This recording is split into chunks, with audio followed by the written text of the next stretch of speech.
pero con un sistema de defensa al más alto nivel. Está con nosotros Pedro Murillo, Founder and CEO de Iberatlantic Global Corporation, experto en macroeconomía y geoestrategia. Pedro, ¿qué tal? Muy buenos días. Hola, muy buenos días, José Antonio. Bueno, vemos cómo la generación de los bloques en la parte económica va ganando cada vez más fuerza. Vemos cómo además un bloque tiene semiconductores, tiene tecnología, enténdame, vamos a ampliar a tecnología, Estados Unidos, pero la gran parte de la transformación energética y de la energía actual la tiene el otro bloque. Es decir, el petróleo con Rusia, pero sobre todo la fotografía con China, de tener la polimerasa, de tener toda la fotografía de paneles solares, con lo que energía y transición energética en un bloque, la otra parte tiene la parte tecnológica y ahora los BRICS dicen sí, pero vamos a trabajar en una moneda única. ¿Hasta qué punto esa fotografía, Pedro, de una moneda única puede desestabilizar definitivamente en una guerra fría económica, segunda guerra fría económica, poniendo los dos bloques muy divididos y muy repartidos, teniendo cada uno de ellos algo que la otra parte necesita y de manera urgente? Pues efectivamente, estamos en una guerra económica como parte de la situación que se ha producido a partir de la operación militar especial o de la crisis de Ucrania. Esta tendencia de los últimos años de concentrarse en dos bloques, uno liderado por Estados Unidos y los países occidentales y el otro liderado por China, Rusia y los países emergentes, los BRICS y otros emergentes, pues ahora mismo claramente se plasma ya en medidas concretas y, digamos, en una guerra abierta en materia económica. Y efectivamente, Estados Unidos utiliza sus armas y la otra parte utiliza las que tiene. Y Estados Unidos, una de sus armas más importantes es el dólar y la arquitectura financiera internacional que se diseñó después de la Segunda Guerra Mundial, fundamentalmente los acuerdos de Bretton Woods, que a partir de ahí, con la creación del Fondo Monetario Internacional, el Banco Mundial y toda esa arquitectura financiera, digamos que era una arquitectura que debería servir al conjunto de los países, pero que ya en los últimos años y muy recientemente con las sanciones a Rusia se ve que están al servicio fundamentalmente de la política de Estados Unidos, ya no dan cobertura al conjunto de las naciones. Y los BRICS, en este caso Rusia, ya de manera clara está intentando sorpasar todas estas instituciones con una menor utilización del dólar en sus transacciones económicas, por lo tanto está utilizando cada vez más el rublo y otras monedas como el yuan en esas transacciones financieras, sobre todo de la venta de commodities y de materias primas. Por parte del resto de países que por el momento no están sancionados, pero que intuyen que tienen riesgos políticos que en los próximos años pueden conllevar sanciones. El caso claro es China con la situación de Taiwán, pues ya le ven las orejas al lobo y entonces están tomando esas medidas. Y aquí hay distintas posibilidades. Yo creo que en el caso de lo que se está hablando, que ha anunciado recientemente el vicepresidente de la Duma Estatal de Rusia, Alexander Babakov, de la posible creación de una moneda común para el conjunto de los países BRICS, quizás sea demasiado ambicioso a corto plazo. Habría que hacer muchas otras cosas anteriormente, como se hizo en su momento en Europa antes de la creación de la moneda única, como una unión aduanera, la creación de un banco central, etcétera, etcétera. Pero lo que sí que está claro es que hay una tendencia a desdolarizar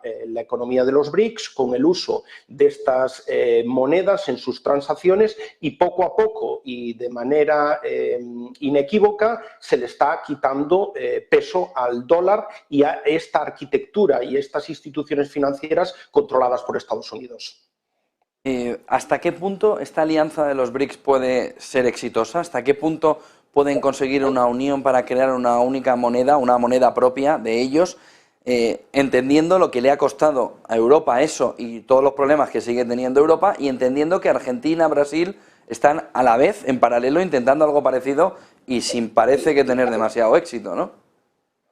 Pues sí, pues lo que comentaba antes, que no es tarea sencilla, es una tarea compleja y que llevará su tiempo. Pero lo que está claro es que el mensaje que se publicó en la despedida de Xi cuando visitó Moscú hace unas semanas a Putin, de que juntos estaban haciendo un camino, que estaban haciendo los cambios más drásticos en los últimos 100 años, es cierto, toda la crisis de Ucrania ha acelerado esto de manera exponencial, es decir, esta tendencia ya se llevaba años, los rusos ya desde el año 2014, después de las primeras sanciones, de las sanciones contundentes, después de la anexión de Crimea, ya comenzaron a intentar desdolarizar e intentar independizarse de las instituciones financieras, pero este proceso, digamos, que iba de manera muy lenta. Desde febrero del 22, con las avalanchas, con todos esos paquetes de sanciones, tanto de Europa como de Estados Unidos, no les queda otro remedio y, por lo tanto, se están avanzando muy rápidamente. Y cada vez vemos que esto coge más velocidad de crucero. Vemos recientemente que Brasil y China también han anunciado el uso de sus monedas, del real y del yuan, para su comercio bilateral, y es algo que ya les preocupa enormemente a los norteamericanos. En fechas recientes, un destacado senador norteamericano, Marco Rubio, hizo unas declaraciones públicas en que se preguntaba a sí mismo si que con todas estas medidas y implementación de estas medidas, en 5 años, en tan solo 5 años, Estados Unidos sería capaz de aplicar sanciones porque ya habría una realidad económica mundial completamente paralela y al margen de todas estas instituciones financieras que controlan los Estados Unidos, como el Fondo Monetario, el Banco Mundial, el sistema SWIFT o las propias transacciones del comercio internacional en dólares. Es decir, que lo que se buscaría o lo que intentarían es esa independencia. No sé si habrás escuchado a Macron, ha dicho también en Les Echos en una entrevista que Europa busca salirse del vasallaje de Estados Unidos en un entorno en el que esa pinza entre Estados Unidos y China deja a Europa en medio. Los BRICS estarían consiguiendo de esa manera evitar que futuras sanciones como las del SWIFT que nos estabas comentando pudieran tener éxito, pero les llevaría un incremento también de su economía, que es lo que hemos estado viendo también ligados a Arabia Saudí. Es que evidentemente yo creo que aquí hay que ver las dos cosas desde las dos perspectivas. Desde la perspectiva norteamericana, yo creo que ellos se han pegado un tiro, es decir, toda esta política de sanciones que piensan que es una herramienta tan importante o más importante que el ejército, las dos bases del poder norteamericano son sus capacidades militares y el dólar. Es decir, son las dos palancas que tienen para ejercer el poder a nivel global. Yo creo que ellos no han sido conscientes del alcance que podían tener todas estas medidas unilaterales que han generado una enorme desconfianza en el conjunto de la economía mundial y en el conjunto de las economías emergentes.